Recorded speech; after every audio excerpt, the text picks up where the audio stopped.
Salut à tous et bienvenue de retour sur ma chaîne Le Caméléon des Langues. Alors une petite vidéo assez courte sur un thème assez important. Ceci est donc une vidéo conseil. J'ai remarqué moi-même encore ce matin en faisant mes listes de vocabulaire et en étudiant mon vocabulaire que on a tendance à étudier beaucoup de mots de vocabulaire qui ne sont pas spécialement nécessaires. Alors, bon, moi qui suis prof, quand je fais étudier du vocabulaire à mes élèves ou quand je regarde le vocabulaire thématique du cours, je remarque qu'il y a des mots qui ne sont pas spécialement très utiles. Et moi-même, quand j'ai fait ce matin ma séance de mémorisation de vocabulaire, j'ai remarqué qu'il y a des mots que j'ai notés dans ma liste et qui ne sont pas spécialement utiles.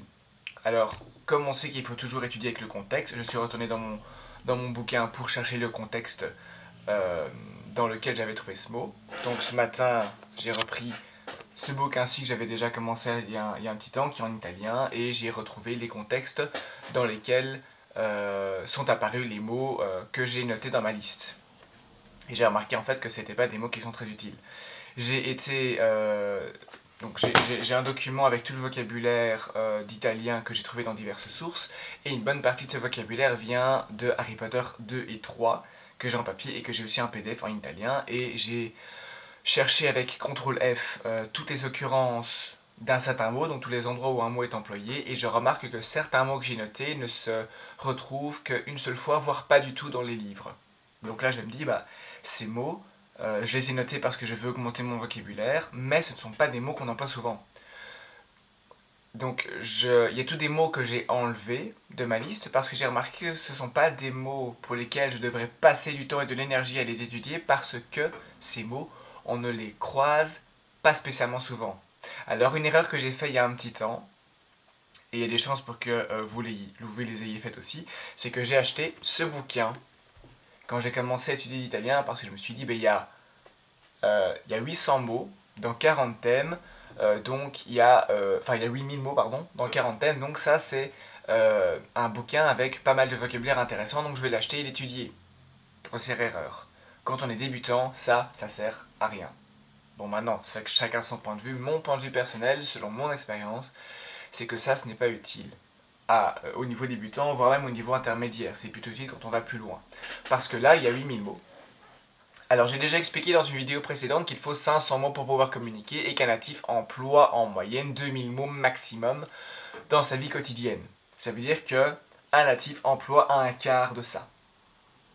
Donc quand on sait que dans un dictionnaire on a des centaines de milliers de mots, si je prends le dictionnaire Oxford en anglais ou bien Vanda en néerlandais ou Larousse en français, il y a souvent des dizaines voire des centaines de milliers de mots. Et en fait la plupart de ces mots sont des mots qu'on voit une fois de temps en temps, mais qui ne sont pas utiles dans la vie quotidienne. Donc quand on apprend une langue, on n'a pas besoin de ces mots. Donc mon conseil, c'est que quand vous lisez un bouquin, vous regardez une vidéo ou autre dans le but d'apprendre du vocabulaire et que vous voulez noter ce vocabulaire, déjà noter le contexte, extrêmement important d'avoir le contexte pour pouvoir bien cibler comment un mot est employé. Deuxième chose, vérifiez avant de noter le mot de vocabulaire que c'est un mot qui est utile. Donc dans ce bouquin-ci par exemple, ou je pourrais prendre n'importe quel autre bouquin que je suis en train de lire en italien ou dans une autre langue, ne notez pas le mot de vocabulaire si vous le rencontrez pour la première fois. Notez-le s'il revient souvent. Ou notez-le si vous l'avez revu dans d'autres contextes, dans des magazines, puis des bouquins, puis autre chose. Là, vous pouvez le noter. Mais ne le notez pas si vous voyez ce mot qu'une ou deux fois. Ciblez-vous sur le vocabulaire important. Donc quand on est débutant, niveau A1, A2, étudiez d'abord les listes de fréquences, donc les mots les plus fréquents qu'on emploiera, j'ai déjà parlé de ça dans plusieurs vidéos. Et même quand vous arrivez au niveau intermédiaire B1, B2, notez surtout le vocabulaire que vous revoyez souvent, qui revient souvent dans les phrases. Si vous voyez un mot à toutes les pages, c'est qu'il est important. Si vous le voyez qu'une fois par chapitre, qu'une fois par bouquin, ne le notez pas. Voilà. Ça, c'est donc une astuce pour éviter de perdre son temps avec du vocabulaire qui n'est pas utile, car il y a des mots qu'on verra qu'une fois toutes les lunes, il y a des mots qu'on aura besoin souvent. Donc voilà, avant de noter un mot dans votre liste de vocabulaire, vérifiez bien qu'il est important. Voilà, ça c'était le conseil.